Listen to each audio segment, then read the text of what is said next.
बहुत समय पहले जब यूरोप बर्फ की चादर से ढका था, उस युग में उत्तर भारत ने भी झेली थी हिम युग की ठंडी सांसें। और जब बर्फ पिघली, धरती बदली, तो भारत में इंसान ने अपने अस्तित्व के पहले निशान छोड़े। इन निशानों को हम स्वान संस्कृति कहते हैं। पंजाब की छोटी सी नदी स्वान के किनारे मिले हजारों पत्थर के औजार, जो बताते हैं कि भारत में सभ्यता की शुरुआत कितनी पुरानी है। ये औजार इंग्लैंड, अफ्रीका और चीन तक मिलने वाले प्राचीन औजारों जैसे हैं।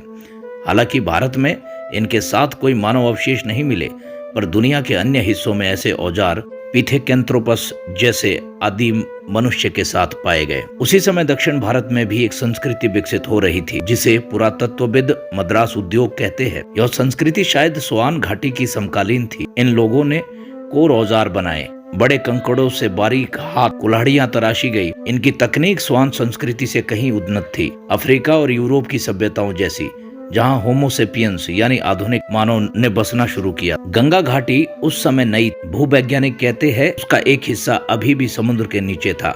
फिर भी राजस्थान के रास्ते इन दोनों संस्कृतियों में कुछ संपर्क रहा होगा, क्योंकि एक क्षेत्र के औजार दूसरे में भी मिलते हैं।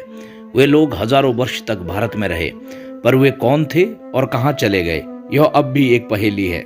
शायद उनका रक्त आज भी हमारी नसों में बहता हो, या फिर वे इतिहास की धूल में खो गए हो, जैसे निएंडरथल और पिथेकेंथ्रोपस। लेकिन एक प्रजाति बची रही, होमोसेपियंस, जिसकी बुद्धि और कौशल धीरे धीरे निखरता गया। उसने छोटे सुंदर औजार बनाए, माइक्रोलिथियस यानी पत्थर के छोटे ब्लेड और खुरचनी।